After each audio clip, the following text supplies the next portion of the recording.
Welcome to Melanated Rising, where we inspire, uplift, and ignite Black creatives, all while changing the narratives around Blackness.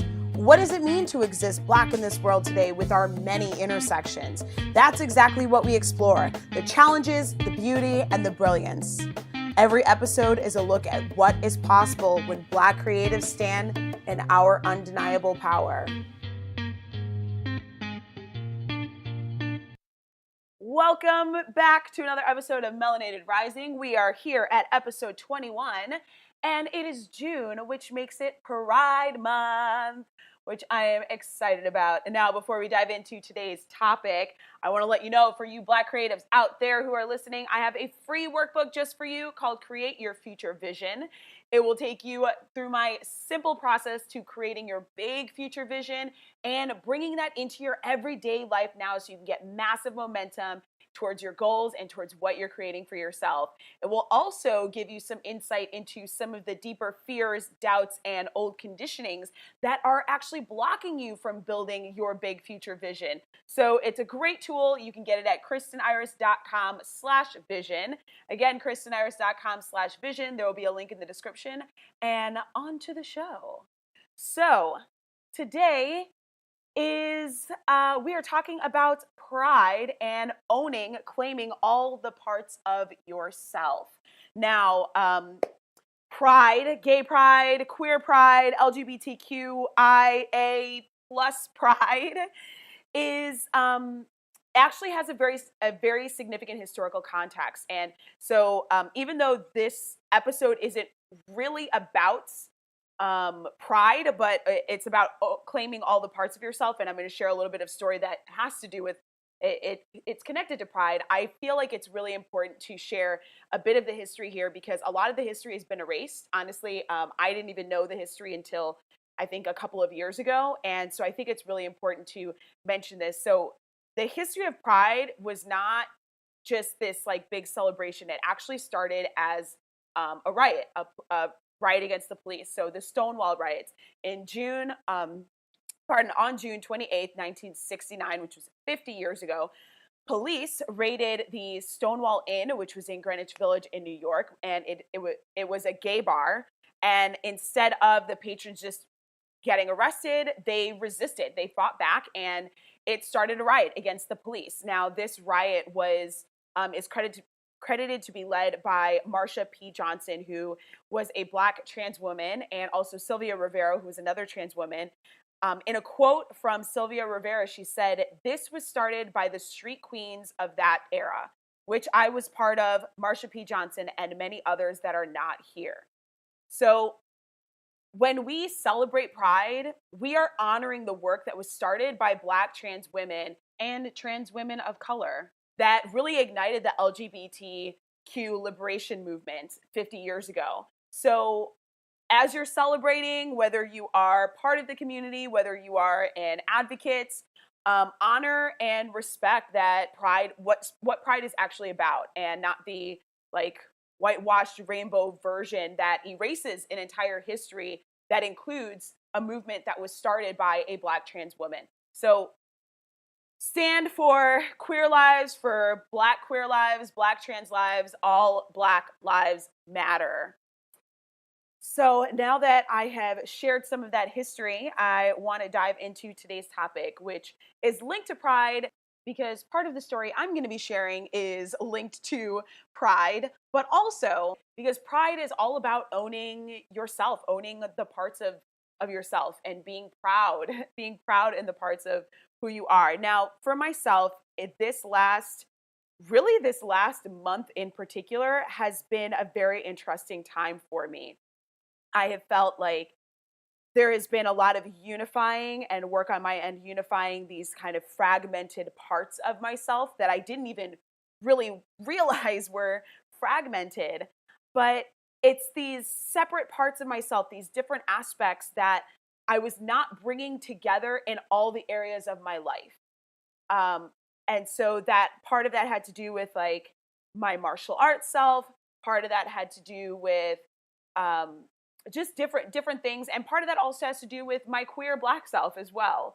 So in exploring this, as someone who is a coach and someone who stands for authenticity, I stand for really being all of who you are. And I feel like I have been all of who I am, but I wasn't necessarily bringing all of the qualities of the different parts of myself into every area. And, sometimes it's just not like necessarily needed, but in a way I was actually cutting off access to parts of myself in different areas of my life. And really this last month has been a lot of like, oh yes, I do get to claim this. I do get to claim this part of myself. I do get to bring these things together in ways that I maybe didn't realize before. And it's been really beautiful for me in exploring that and bringing these pieces together. So one of those things, like I said, has to do with my queer self. So as Pride has come up this year, I don't know what it was about this year, but I really started sitting with the fact that for the first time, I feel like I can actually like celebrate Pride as part of the queer community, like as a queer Black woman. So being queer and really kind of coming into my own queerness and my openness with different things has been something that has been an interesting exploration and hasn't really brought up much anxiety or anything. Like I surround myself with people who are very, very welcoming. I very supportive, people who really see me. So like the different parts of me that come up are not something that causes any kind of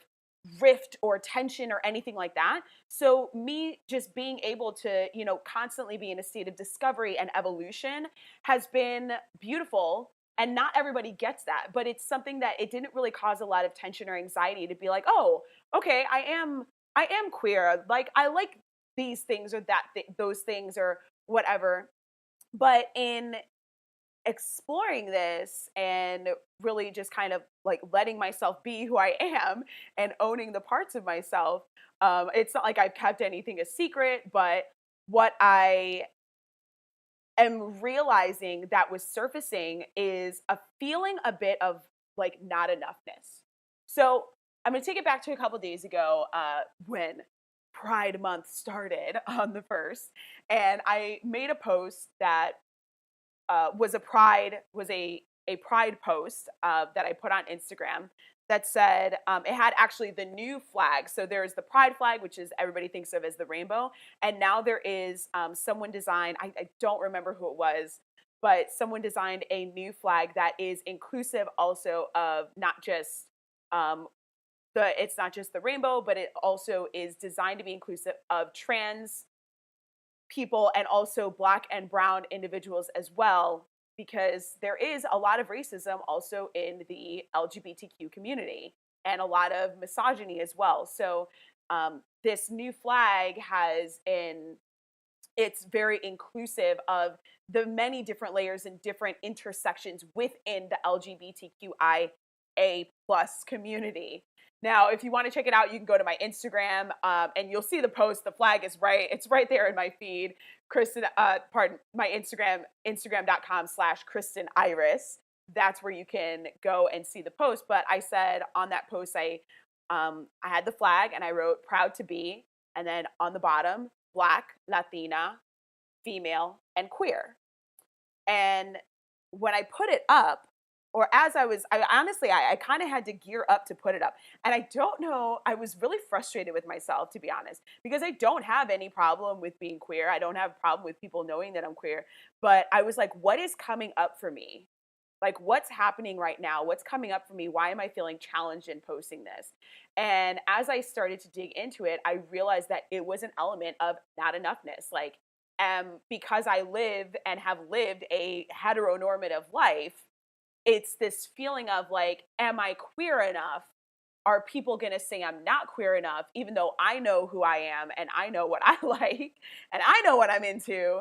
This feeling of not enoughness, which goes back to the whole Oreo complex, which if you've heard me talk about this on earlier episodes, and this is a lot of the work that I do is working with Black people who have been called Oreo or told they're not Black enough. It's this not enoughness story. And I was one of those people. And so this idea that you have to prove yourself to be what you already know that you are, like proving yourself to be Black enough, for me, proving myself to be Latina enough, proving myself to be queer enough. And we don't actually have to do any of that. We don't have to prove anything. And I knew that. But these things, these deeper conditionings still stir up. And so for me, because this is the work that I do and I have a process, I was able to recognize that and really dig into it and see, okay, what's going on for me here? Oh, this is what's coming up. I recognize this conditioning. This is this old oppressive conditioning, and it's stirring up in a new way, which is always a fun exploration for me because that's what happens. As we do the work, as we explore and heal and dig into our internalized conditionings, we'll recognize places where it shows up again. And this is a place where it was showing up. It wasn't really for that people would reject me. I mean, there was a little bit of that, like those fears of like, will people not want to listen to me or work with me or whatever, because there is still, for some reason in 2019, there is still a stigma against being queer. But it was really more of, am I allowed to take up this space? Am I allowed to take up this queer space? Even though I am queer, am I allowed to, or am I taking space away from other people? Okay, now, this theme of taking up space is something that a lot of us experience. So I'm going to take it a little bit out of my story and bring it into a social cultural context around Blackness and womanhood, is that we're not allowed to take up space. We have to be quieter. We have to, even with Black men, having to tone yourself down because you don't want to be aggressive or be seen as dangerous or things like that. So this idea of not being allowed to take up space, even when that space is actually yours. And being queer is part of who I am. It's one of the thousands of things that I am, you know, and so I'm allowed to take up that space. Just like being female, being a woman, I'm allowed to take up that space. Being Black, I'm allowed to show up and be like, yes, I'm Black. I get to claim all those parts of myself. And so we get this old conditioning about not being allowed to take up space, and that can stop us from claiming all the parts of who we are, from standing proud in all the parts of who we are, and from accessing the beauty and the gifts of all the parts of who we are. And when we get to bring those things together and unify them and kind of heal this fragmenting that we might be living in, we not only come into wholeness with who we are, but we come into the wholeness of our power. And that is it's a really beautiful thing. And it is, honestly, it's something that society doesn't really want from us, because we are very powerful people. And society, like, that's why there is systemic oppression. Society is built to systemically oppress Black people and other marginalized groups. But as this show is for Black people, society is built for that. And so there are all these little ways that this conditioning comes up that holds us back from really stepping into all of who we are. And so this weekend for me was my latest exercise and experience in, you know, looking at my deeper conditioning and not letting that rule me, because I was able to recognize it. So I made the post. I had a little bit of anxiety about it, I guess. I don't know if anxiety is the right word. That might be kind of too strong of a word, but I had a little bit of, I was a little apprehensive, I guess. And it is actually it has been not even 48 hours. And it is one of my highest engaged posts. It's been seen, it's been liked. I've had, I think, the second most profile views from that post. Totally surprised me. Wasn't expecting it, but in less than 48 hours of the entire last 6 months to a year of all of my posts. So there's something to it when you show up and claim all of who you are. And once I posted it, like I said, I had a little bit of apprehension with it, or anxiety with it, but just a little bit. And I was like, I knew that I needed to post it because I was recognizing those deeper conditionings of don't take up this space.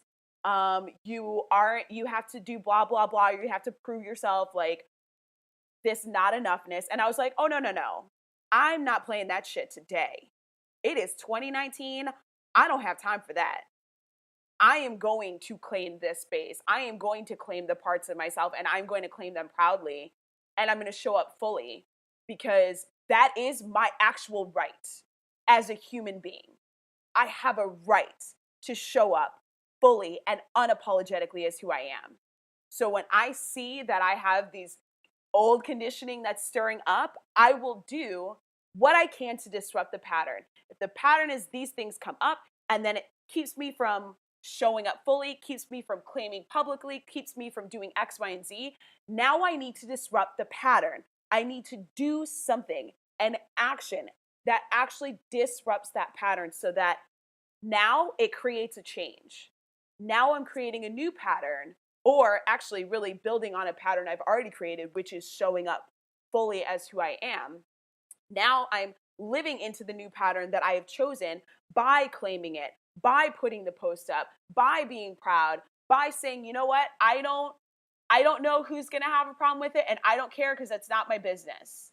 And the people who have a problem with it are not my people. And the people who don't have a problem with it, those are my people. And I know that there are some people, and someone even commented on it, who feel the same way, who are like, yeah, this person's claiming it, and them seeing me claim it and claim the parts of myself,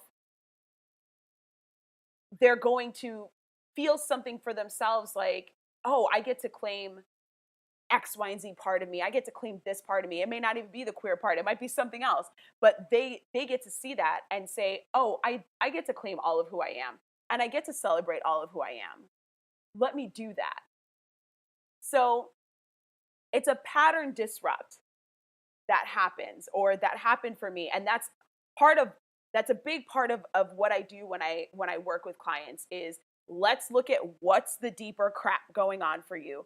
What are the old conditionings? Where are these fears coming from? What's the real deep rooted down story? And then we look at the patterns that creates in your life and then change those patterns. All right, so I have a process for it. I implemented the process for it. I'm so glad I have a process for it because otherwise I would have been sitting there like, oh, I don't know what's going on. Why am I having trouble with this? And immediately I was like, oh, I can actually pinpoint why this feels weird to me. And I know that this is not something I need to live into. This is not something I need to let control me. So if this is resonating for you and you're kind of like, well, where the hell do I start? Easy thing to start with, where am I not showing up fully? Like where in your life, where am I not showing up fully? What parts of myself do I distance myself from or am I afraid to claim? And then asking yourself, what am I actually afraid of? And get really honest with yourself when you answer that question, because there may be things that seem like silly things to be afraid of, and that you'd on the surface of your mind, you're like, oh no, I'm not afraid of that. I'm too bold or I'm too this or whatever. But really deeper down, you're like, oh, I actually am a little bit afraid of this. And this makes me a little bit apprehensive or anxious or whatever. But get honest with yourself about it, because if you don't really look at the things that you're actually afraid of, the things that are really coming up for you, you can't do anything about it. When it comes to yourself, whatever it is, whatever the parts of you that there are, it can be challenging to claim them. It can be challenging to stand fully in them and to bring them into different areas of your life or into your relationships or into different things. And there are a lot of reasons why, but some of the reasons and some of the nuances for Black people, because I love getting into that. Like I mentioned earlier for myself, is the idea of like you're not allowed to take up space. And this is something that's really common across the board for women in general, but especially for Black women, is we are not allowed to take up space because, one, when we take up space, even as women, a lot of times it's seen as we're taking space away from white women. Subconsciously or consciously, there are a lot of people who want to fight me on that, I'm sure, and this podcast isn't for them anyway. but it is a feeling of like, oh, but you're taking away this space that me, white lady, has claimed and I get to have, and it's all mine. Which is why you see white women coming into people of color spaces and trying to, you know, take up space that is not actually meant for them. So this idea of not being able to take up space, our space, honestly, our actual physical spaces get hijacked and taken away from us all the time. I mean, Pride started from a riot that was led by a black trans woman, and that often gets erased from the history. So our actual space, our actual history gets taken up and whitewashed. So this idea of not being able to take up space, that if we take up space, it's dangerous, that if we take up space, there's something, we're doing something wrong, or there's something wrong with us, we're being aggressive or whatever. All of those things can play into, oh, okay, well, let me not take up space, let me not show up in this way. And that goes into the next thing, which is the idea that we're only allowed to show up in certain ways. Honestly, you see this in media all the time. The ways that black people are portrayed as thugs or criminals, drug dealers, prostitutes, etc., etc., etc. And yes, our stories are expanding and our stories need to continue expanding, but the ways that we are portrayed oftentimes in media is pervasive, and it creeps into us as well in a way of, I don't want to look like that, so let me not show up as myself because it might be portrayed as this other negative thing, or it might be perceived in this way. All of those things can play into it. The not wanting to look a certain way or not wanting to be perceived a certain way, just like the idea around not enoughness is having to prove that you are something, is this uh, other side of having to prove that you're not something. So all of these things play into it. Another thing is that we are in actual danger every day, just walking in the world, and especially queer black people. Not just, and we're not just in danger from non-black people, but from other black people as well, especially those who are steeped in heteropatriarchy and hypermasculinity. There are black trans women that are being killed by black cis hetero men all the time. Someone was just killed like 2 weeks ago. I mean, I'm sure people were killed in the last 2 weeks, but we are actually in danger all the time, just showing up as we are. Okay, black men walking down the street, like eating a cheeseburger, get killed by cops. Like, so for us, there is an actual fear and an actual danger in showing up as who we are in many respects. It doesn't even necessarily have to just be in a queer respect, but in many respects, there is an actual danger, and a lot of us have an element of PTSD that we're dealing with from hearing and seeing so many stories of black bodies being violated and murdered on the streets by police or other people. So when it comes to showing up fully as who we are, this, I want to say, privilege of being able to do so and not be in danger is not something that we necessarily have. It's not something that we necessarily have. So when you are exploring this for yourself, really, take some time to think about, like, am I fragmented? Are there parts of me that are not, that are there and maybe I'm living into, but not living into in a unified way? Are there parts of me that I only claim in certain ways or certain spaces?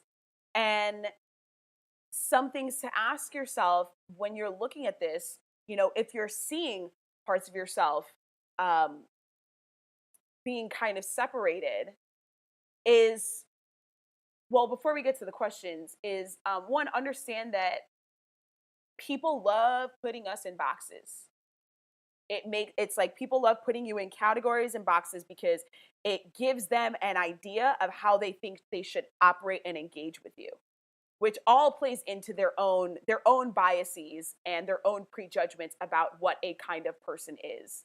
This kind of person, that kind of person, what a black person is, what a black woman is, what a queer person is, what CEO is, what a lawyer is, whatever. People love putting you in boxes. And a lot of times, as an element of survival, we have played into the stories around the boxes we've been put in because it has made it easier for us to navigate the world, even when it doesn't feel authentic. So understand that this fragmenting is something that a lot of people deal with. And if this is something that you are recognizing in me sharing this episode and telling this story is a fragmenting of yourself, is understand that part of that might be survival. Part of that is conditioning. We're also in, a lot of times, Black community and Black families are very um, they're very close, and the community is very tight, or the people around you might be very tight, and so there is a lot of conditioning, and almost deliberate conditioning, about you need to show up this way because this is what's safe, this is what's going to move you ahead. And our parents and our grandparents, they want the best for us, and they want us to survive, and they want us to excel. And sometimes unintentionally that can mean trying to put us in boxes that exclude parts of who we are, or put us in boxes that we don't even really fit in. So sometimes that happens, and that takes looking at what are the ways that I've been told I have to show up?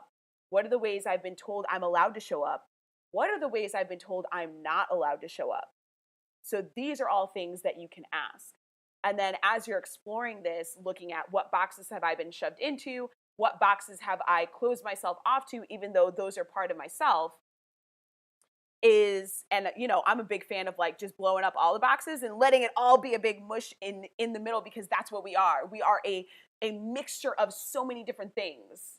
So when it comes to the boxes that you've been living in, or the parts of yourself that you've cut off, a question to ask is, are you protecting yourself? Like I said, we are in real danger every day. So are you protecting yourself, or are you prioritizing the comfort of others? Two important distinctions.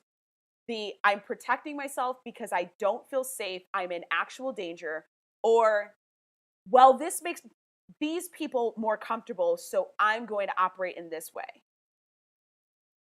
When it comes to protecting yourself, sometimes you really have to look at that and be like, you know what? This need to protect myself is actually more important because X, Y, and Z is a real danger. But when it comes to prioritizing others' comfort, that's where you can look at it, and you might be mistaking this is a danger for, oh, this is actually just, I'm prioritizing the wrong people. I'm prioritizing others instead of myself. And if that's the case, that's something that you can start working out of. That's something you can start looking at and being like, wait, why am I centering these people? How do I center myself instead? Another thing to ask yourself when you're looking at this is, are you denying yourself access to something that is already yours? So like I said, when I made the post, there was my pride post, there was this feeling of like, am I allowed to take up this space? Am I allowed to claim being queer even though I am queer? So this space in queer community, me taking up that space, doesn't take away from anyone else. It's just me taking the space that is actually already mine. So is there something there, and an aspect of yourself that you are not really fully living into? Is there something there that is already yours that you're actually denying yourself access to by not claiming it, by not owning it as yours? And for Oreos, this is a really good question to ask yourself too. Like, what are you denying yourself access to that is already yours by feeling like you're not Black enough, or that you have to prove that you're Black enough? I'll give you an example.